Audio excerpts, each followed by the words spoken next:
नमस्कार, मैं हूं अतुल द्विवेदी और इस वक्त की सबसे बड़ी खबर इंदौर से आ रही है। इंदौर हाई कोर्ट ने धार में मौजूद भोजशाला को मंदिर माना है। हाई कोर्ट ने आज यानी कि 15 मई को भोजशाला विवाद पर अपना फैसला सुनाया। हाई कोर्ट ने अपने आदेश में हिंदू पक्ष की मांग को सही ठहराया है। साथ ही ये कहा है कि मस्जिद के लिए अलग से जमीन अलॉट की जाएगी। यानी हाईकोर्ट ने भोजशाला को वाग्य देवी मंदिर के तौर पर मंजूरी दे दी है। हाईकोर्ट ने 5 याचिकाओं पर यह फैसला सुनाया। हाईकोर्ट ने भोजशाला का संरक्षण भारतीय पुरातत्व सर्वेक्षण को दिया है, लेकिन हिंदुओं को पूजा करने का अधिकार भी दे दिया है। बता दें कि मुस्लिम पक्ष इसे कमाल मौला मस्जिद बताता आया था, लेकिन कोर्ट ने मुस्लिम पक्ष की इस याचिका को खारिज कर दिया। साथ ही कहा है कि सरकार मस्जिद के लिए जमीन अलॉट करे और मुस्लिम पक्ष से कहा है कि वो सरकार से जमीन मांगे। इस पूरे मामले को लेकर के इंदौर और धार जिला प्रशासन अलर्ट मोड पर है। खासकर धार में चप्पे चप्पे पर पुलिस बल तैनात किया गया है। हर तरफ निगरानी रखी जा रही है। कलेक्टर, एसपी सभी मोर्चा संभाले हुए हैं। हाईकोर्ट में जो सुनवाई चली उसमें हिंदू पक्ष ये कहता आया कि भोजशाला पर प्लेसेस ऑफ वर्शिप एक्ट लागू नहीं होता। ये एएसआई की तरफ से संरक्षित स्मारक है। प्राचीन स्मारक और पुरातात्विक स्थल एवं अवशेष अधिनियम 1951 की लिस्ट में भोजशाला का नाम दर्ज है, ये कहा था हिंदू पक्ष ने। इसे हिंदू समाज को सौंपने की मांग की गई थी।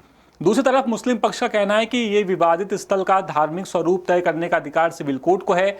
Senior advocate Salman Khurshid ASI सर्वे पर सवाल उठाते हुए आए थे। उन्होंने कहा था कि इसकी स्पष्ट वीडियोग्राफी नहीं है, रंगीन तस्वीरें भी नहीं है। उन्होंने अयोध्या फैसले का जिक्र करते हुए कहा कि वहां रामलला विराजमान की मूर्ति थी, वो मौजूद थी, लेकिन भोजशाला में कोई स्थापित मूर्ति नहीं है। एक और पक्ष इस मामले में सामने आया, जैन समाज। जैन समाज वाग्देवी की प्रतिमा को उनकी आराध्य मां अंबिका बता रहा था और भोजशाला को जैन तीर्थ घोषित करने की मांग कर रहा था, लेकिन हाईकोर्ट ने हिंदू पक्ष की याचिका को मान्य किया। बेंच ने कहा कि एएसआई का इसमें पूरा कंट्रोल है, वो मॉनिटरिंग करेगा। 1958 एक्ट के तहत एएसआई इसे संभालेगा।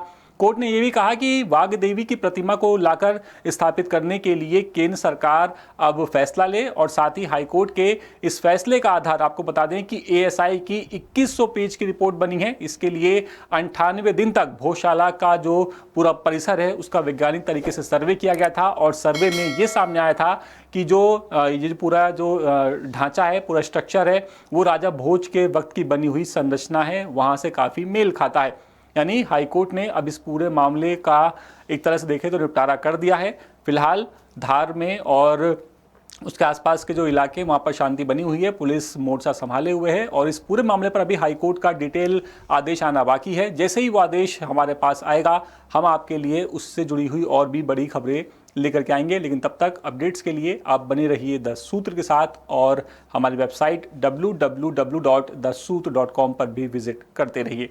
नमस्कार। लेटेस्ट, इन्वेस्टिगेटिव और इन डेप्थ खबरें देखने के लिए ज्वाइन कीजिए द सूत्र का व्हाट्सएप चैनल, सब्सक्राइब कीजिए यूट्यूब चैनल, लाइक कीजिए फेसबुक पेज और पढ़ते रहिए www.thesutra.com।